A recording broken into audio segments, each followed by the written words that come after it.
Bonjour les enfants, c'est David pour l'histoire du soir.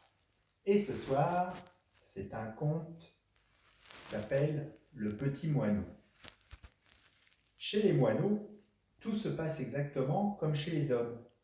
Les messieurs et les dames moineaux sont ennuyeux et parlent de tout, comme des livres, tandis que les jeunes prétendent vivre à leur guise. Il était une fois un petit moineau au bec jaune qu'on appelait Poudic et qui vivait au-dessus d'une des fenêtres d'un établissement de bain, sur la corniche supérieure, dans un nid tiède fait d'étoupes de duvet et autres doux matériaux. Il n'avait pas encore essayé de voler, mais il agitait déjà ses ailes et regardait tout le temps hors du nid. Il avait envie de connaître au plus vite le vaste monde et voulait savoir s'il le trouverait à sa convenance.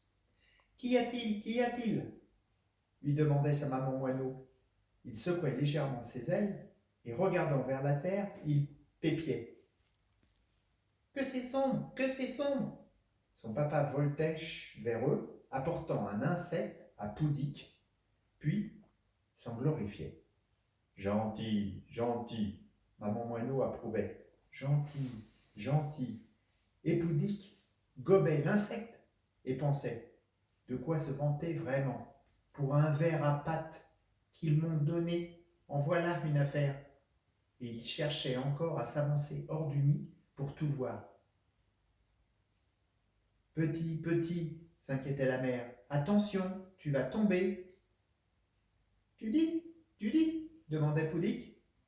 Je dis que tu tomberas par terre et le chat, whoop, t'avalera, expliquait le père en se volant pour la chasse. Ainsi passait le temps, mais les ailes ne poussaient pas bien vite. Un jour que soufflait le vent, Poudic demanda « Qu'est-ce que c'est? Qu'est-ce que c'est ?» C'est le vent. S'il souffle sur toi, oup, il te jettera à terre et gare au chat, expliqua la mère. Cela ne satisfit pas Poudic. Mais pourquoi les arbres se balancent-ils? S'ils s'arrêtent, et alors il n'y aura plus de vent? Sa mère essaya de lui faire comprendre qu'il n'en était pas ainsi. Et il ne la crut pas. Il aimait tout expliquer à sa manière. Un jour, un paysan passa près de l'établissement de bain, agitant les bras. Le chat lui a complètement plumé les ailes, dit Poudic. Il ne lui reste que les os. C'est un homme, tous les hommes sont privés d'ailes, dit maman moineau. Pourquoi? C'est ainsi chez eux. Pour pouvoir vivre sans ailes, ils sautent toujours sur leurs pattes. Comprends-tu? Comment ça? S'ils avaient des ailes, ils nous attraperaient, tout comme ton père et moi, nous attrapons les moucherons. Sottise, dit Poudic, sottise, sottise. Tout le monde doit avoir des ailes. Attends un peu. Il fait meilleur en l'air que sur la terre. Quand je serai grand, je ferai voler tout le monde. Poudic ne croyait pas point sa maman. Il ne savait pas encore que si l'on n'écoute pas sa maman, cela se termine mal. Il était posé à l'extrême bord du nid et chantait à tue-tête.